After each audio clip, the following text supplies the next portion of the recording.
नमस्कार, आप देख रहे हैं इंडिया टीवी। आपके साथ मैं हूं मीनाक्षी जोशी। इस वक्त की बड़ी खबर आपको बता दें, army chief general M Naravane थोड़ी देर में लेह पहुंचने वाले हैं। जनरल नरवणे एलएसी पर आर्मी की तैयारियों का जायजा लेंगे। आर्मी चीफ के इस दौरे से पहले बहुत बड़ी खबर आई है। चीन एलएसी के विवादित इलाकों से पीछे हटने के लिए तैयार हो गया है। कल एलएसी पर मोल्डो में दोनों देशों की कमांडर लेवल की बातचीत हुई थी। इस मीटिंग में क्या सहमति बनी है, इसकी डिटेल आ गई है। चीन अपने सैनिकों को पीछे हटाने पर राजी हो गया है और अप्रैल 2020, जो कि लगातार ये भारत कह रहा था कि आप अप्रैल 2020 की जो लाइन ऑफ एक्चुअल कंट्रोल पर स्थिति है आप उसे बनाएं, इस पर चीन राजी हो गया है। अब वही स्थिति यहां मेंटेन होगी। भारत की ओर से लेफ्टिनेंट जनरल हरिंदर सिंह ने 2 टूक कहा कि चीन को अपने बंकर्स हटाने होंगे, चीन को अपने डिप्लॉयमेंट पीछे करने होंगे। अगर चीन हिंसा करता है तो उस पर कार्रवाई करने की छूट भारत के पास है। इस बातचीत में चीन की ओर से कहा गया भारत रोड कंस्ट्रक्शन बंद करे और सैनिकों की तादाद को कम करे।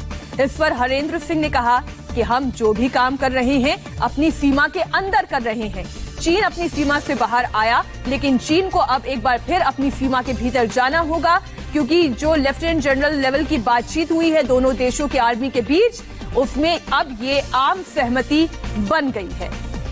संवाददाता मनीष प्रसाद हमारे साथ जुड़ गए, इस खबर पर और ज्यादा डिटेल देंगे। मनीष, क्या सहमति बनी है? क्या चीन झुक गया है? क्या चीन पीछे हटेगा?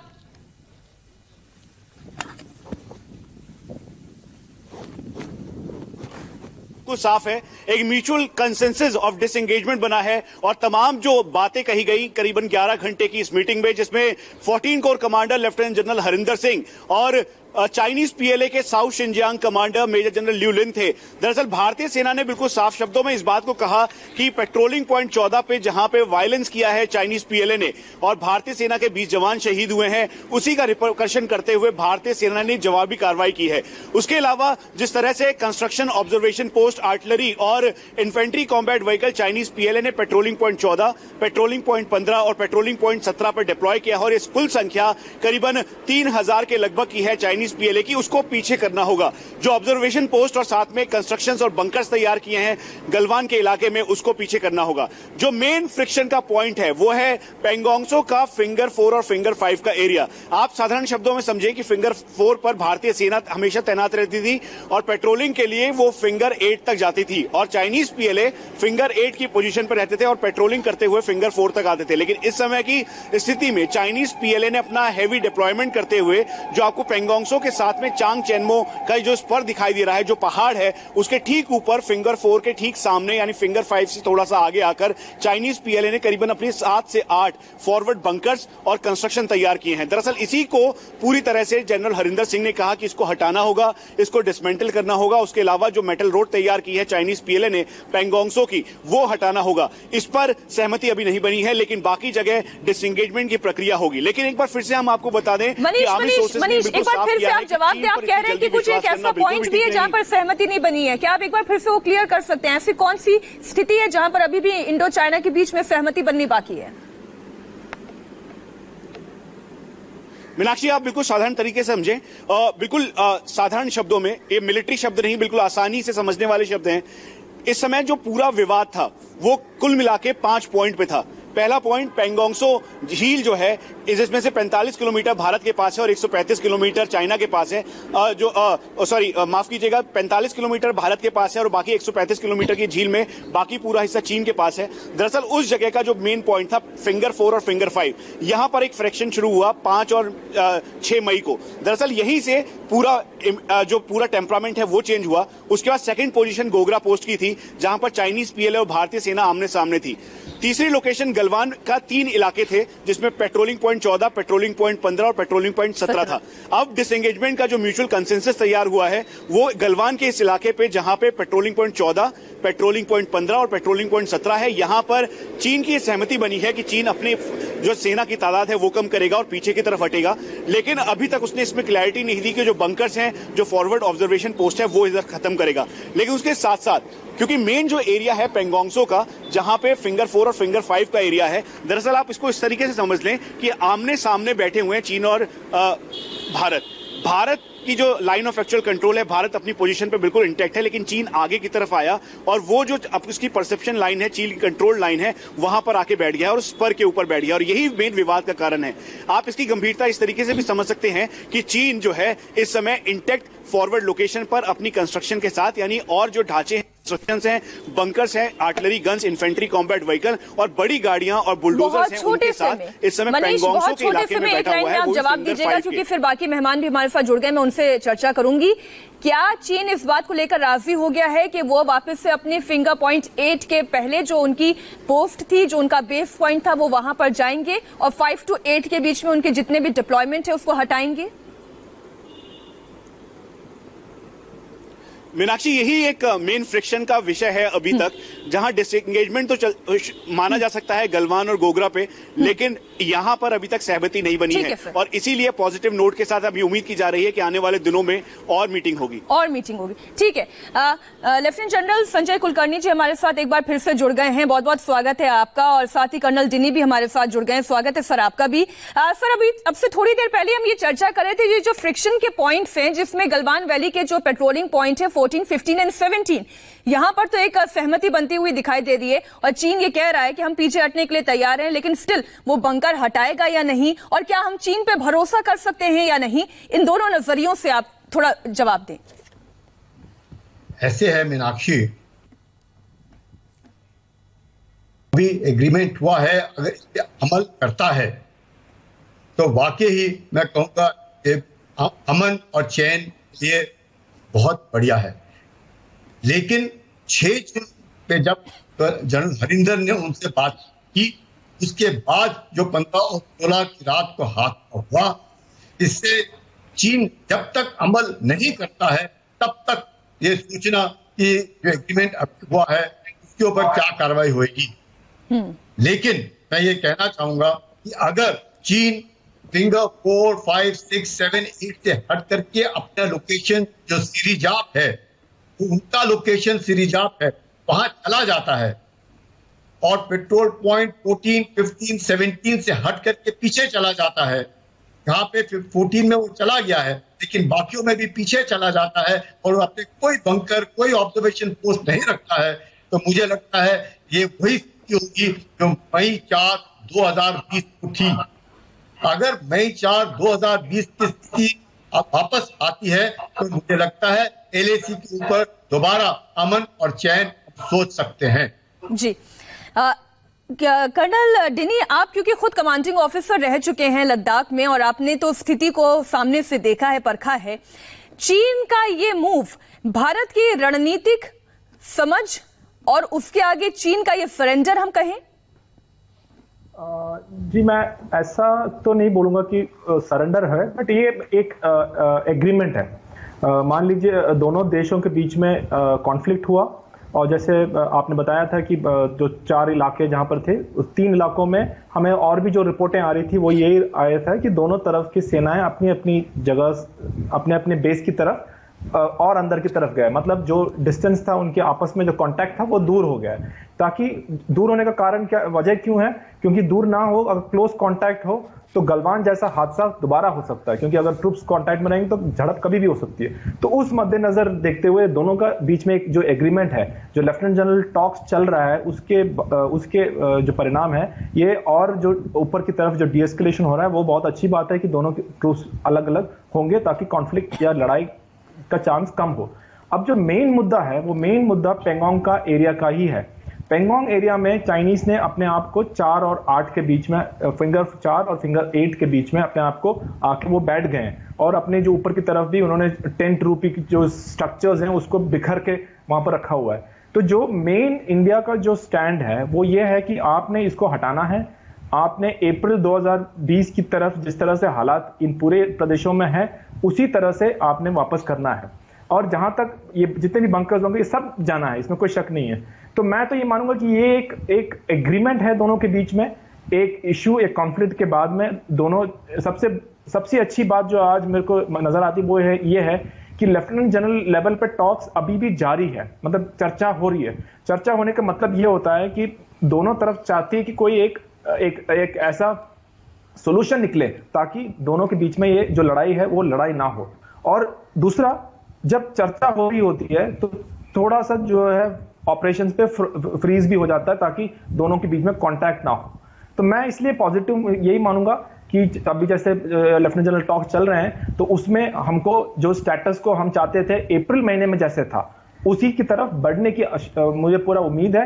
और अगर लेफ्टिनेंट जनरल टॉक्स पे ये सक्सेसफुल ना हुआ, एटलीस्ट ग्राउंड सिचुएशन ऐसा हालात में रखेंगे ताकि पॉलिटिकल या डिप्लोमेटिक लेवल की आप क्योंकि ग्राउंड सिचुएशन की बात करें और इंडिया टीवी के संवाददाता इस वक्त खुद लद्दाख में मौजूद है, मैं एक बार अमित का रुख कर लेती हूँ। अमित, ग्राउंड सिचुएशन क्या कह रही है? क्योंकि ये पहले भी भारत सरकार ने कहा कि बातचीत अपनी जगह पर है, बातचीत होती रहेगी और डटना भी अपनी जगह पर है, सेना डटी भी रहेगी। So what is the actual ground situation of Ladakh? Meenakshi, जैसा आपने बात कही है कि पहले से एक लाइन बिल्कुल तय है, जिस लाइन से आपको बात करनी शुरू करनी है वो कह दिया गया था कि जो हालात हैं वो अप्रैल महीने में जैसे थे, यानी मई से पहले जैसे हालात थे वैसे होने चाहिए। अब बात आती है कि जब आप बातचीत करने बैठते हैं तो आप देखिए कि जो हमारी सरकार है उनकी स्ट्रैटेजी क्या रही है। मिलिट्री लेवल पर बातचीत हो रही है, डिप्लोमेटिक लेवल पर बातचीत हो रही है और लीडर्स के लेवल पर बातचीत हो रही है। जो हमारे विदेश एक्सटर्नल अफेयर्स मिनिस्टर्स हैं उनकी भी बातचीत हो रही है। तो 3 लेवल पर लगातार बातचीत चल रही है। सबसे पहले हम बात करते हैं कि ग्राउंड लेवल पर जो बातचीत हो रही है उसमें किन चीजों को ध्यान में रखा गया है। जो बातें कही जा रही हैं कि चाहे वो गलवान वैली हो या फिर पेंगोंग हो, वहां पर जो बफर जोन है, बफर जोन में घुस के आके बैठे थे, उसको लेकर ये झड़प हुई थी। ठीक है, पहले तो आपको बफर जोन को फिर से कायम करना पड़ेगा जो अप्रैल महीने में था, यानी मई से पहले था। दूसरी बात जो बहुत इंपॉर्टेंट है, जो हमारी ओर से कहा गया है, वो है जो उनकी ओर से जो एक थ्रेटनिंग पोजीशन तैयार की गई है 7 पॉइंट्स पर। आपको बता दें एलएसी में जो 7 पॉइंट्स है वहां पर बहुत बड़ी तादाद में चाइनीज ने अपने ट्रूप्स को यहां पर आके रखा है। वहां पर त्यांशु जो इलाका उनका एक्सरसाइज इलाका है अक्षय चीन में, वहां पर एक्सरसाइज के लिए लेके आए थे, फिर वो वापस नहीं गए। उनको इन 7 जगहों पे रख दिया गया है, जिसमें गलवान वैली के सामने जो बेस है वहां पर भी है बड़ी तादाद, हजारों की तादाद में। इसके अलावा हॉट स्प्रिंग का जो इलाका है वहां पर भी उन्होंने रखा हुआ है। इसके अलावा जो कोंकला जो उनका एक बड़ा बेस है वहां पर भी रखा है, होटान में भी उन्होंने रखा है, जिनकी तादाद आपको बता दें हजारों में है, 9000 तो बताया जा रहा है कोंकला में ही है।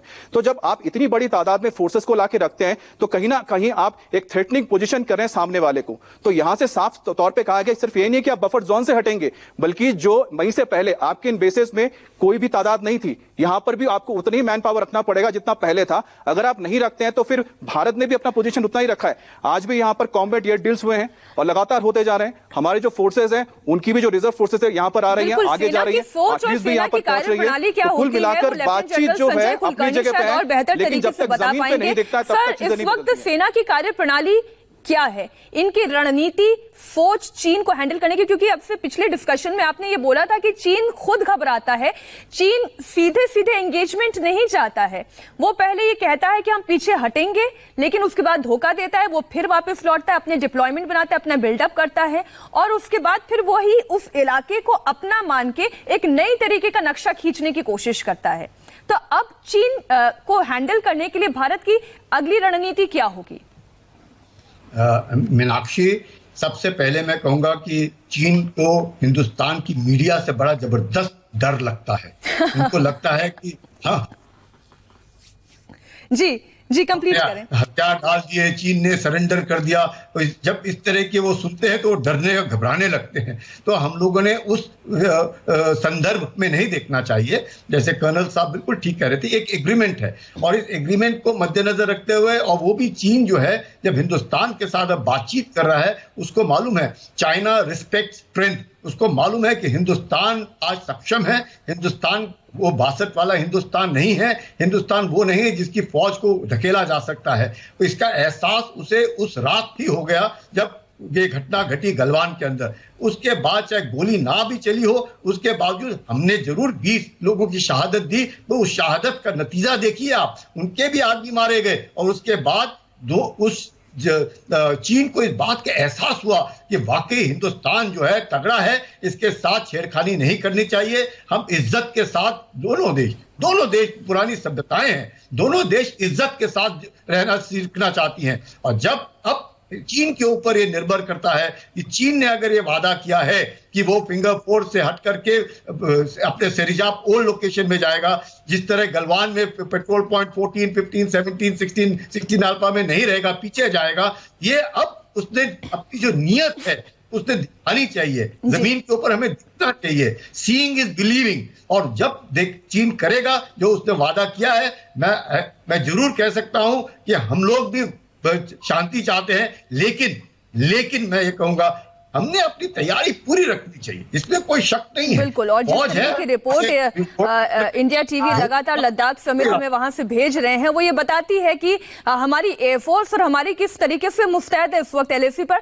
मनीष, एक बार फिर से मैं आपसे जानना चाहूंगी, आप जरा दर्शकों को ये समझाएं कि ये जो कुछ बिंदु उठाए गए हैं, सहमति के वे बिंदु, क्योंकि ना सिर्फ भारत ने अपनी तरफ से कुछ बातें रखी है, चीन ने भी अपनी तरफ से कुछ बातें रखी होंगी। क्या क्या पॉइंट्स उठाए गए चर्चा में और कहां कहां सहमति बनी है? मीनाक्षी, क्लैरिटी के साथ जो 11 घंटे की ये मीटिंग थी साउथ जिनजियांग के commander lieutenant major general Liu Lin और भारतीय सेना के 14 कोर के commander lieutenant general Harinder Singh के बीच, उसमें सबसे पहले शुरुआत ही इस बात से हुई थी कि ये मेन 5 पॉइंट हैं, जिसमें पेंगोंग का finger 4 and finger 5 location, Gogra, उसके साथ साथ गलवान का पेट्रोलिंग पॉइंट 14, पेट्रोलिंग पॉइंट 15 और पेट्रोलिंग पॉइंट 17 अल्फा। दरअसल इन सभी बारे में बात करते हुए ये कहा गया कि आपने पेट्रोलिंग पॉइंट 14 पर उपद्रव मचाया, वायलेंस किया, जिसमें हमारे जवानों की शहादत हुई, हमने उसका रिएक्शन दिया और जिसमें आपको भी भारी नुकसान हुआ। उसके साथ साथ ये कहा कि इसे डिसएंगेज करना होगा और खासतौर पे जो आपकी फॉरवर्ड लाइंस है उसको पूरी तरह से, जो तादाद है जवानों की 3 से 4 हजार की संख्या में गलवान इलाके में, गोगरा में और उसके अलावा पेंगोंगसो में हैवी बिल्डअप है, उसको हटाना पड़ेगा। चीन की तरफ से कहा गया, मेजर जनरल लियू लिन, उनके साथ वहां के जो सीनियर कर्नल थे वो मौजूद थे, सीनियर ब्रिगेडियर मौजूद थे और उसके अलावा 2 चाइनीज इंटरप्रेटर थे जो कि जनरल हरिंदर की बात को इंटरप्रेट करके बता रहे थे। उन्होंने बिल्कुल साफ तौर पे कहा कि जो भारत है रोड कंस्ट्रक्शन पेंगोंग पे कर रहा है उसको वो हटाना होगा, खासतौर पे जिस तरीके से भारतीय सेना ने अपना एक्शन किया है उसको कम करना होगा और पीछे की तरफ जाए।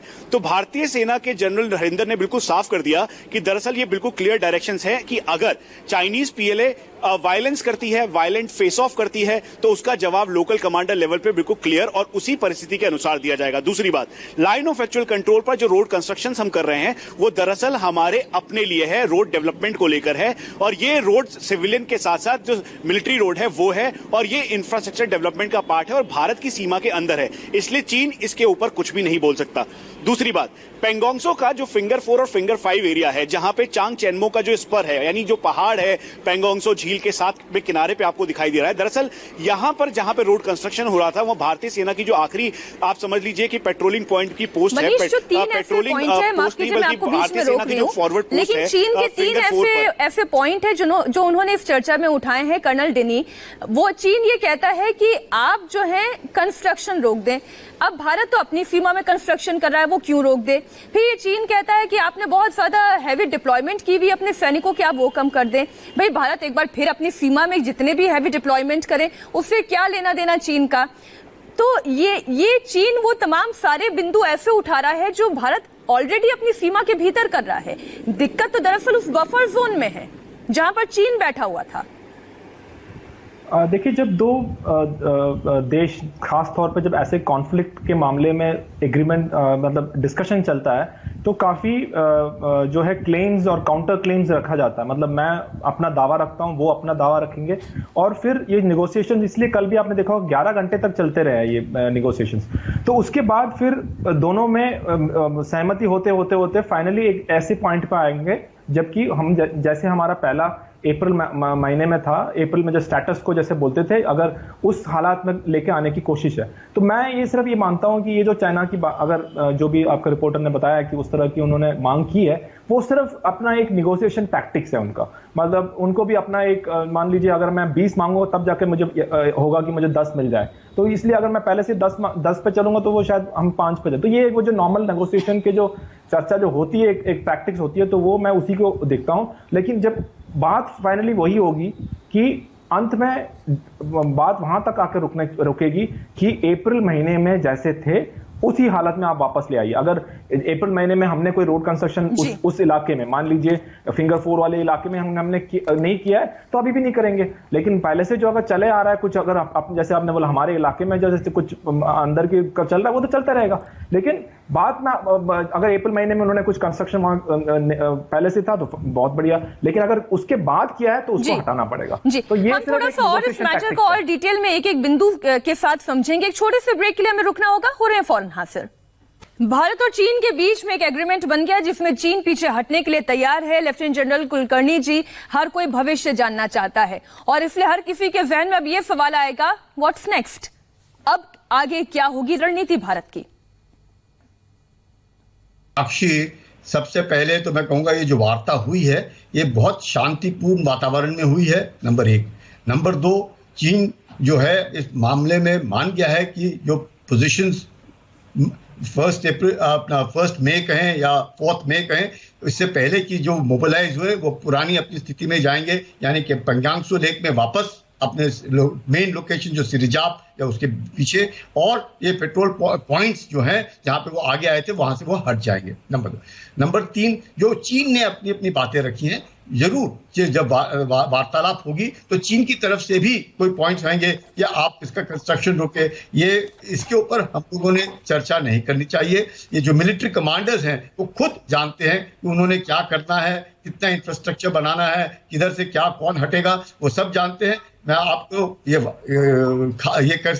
बता सकता हूं कि आप को किसी को भी इस पे चिंता करने की जरूरत नहीं है, क्योंकि ये जो बातें हैं कि हमारे इलाके में है, जरूर इंफ्रास्ट्रक्चर जो हमारे इलाके में हम करते आए हैं, करते रहेंगे, इसमें कोई रोकेगा नहीं। जहां तक वैसे भी कुलकर्णी जी, जब हमारे पास इतनी अच्छी सेना हो, इतनी अच्छी आर्मी हो, इतनी अच्छी एयरफोर्स हो, इतनी बढ़िया नेवी हो और इतने अच्छे साजो सामान हो, वैसे भी भारतीय को कोई चिंता करने की जरूरत नहीं है। हम सेना के साथ हैं, हम सेना के साथ खड़े हैं। बहुत बहुत शुक्रिया हमारे साथ इस चर्चा में शामिल होने के लिए कर्नल जिनी, लेफ्टिनेंट जनरल कुलकर्णी जी, अमित और मनीष, आपका भी बहुत बहुत धन्यवाद। तो फिलहाल चीन पीछे हटने के लिए तैयार हो गया है, लेकिन अगर उसने धोखा दिया तो क्या होगा वो आपको बताएंगे एक छोटे से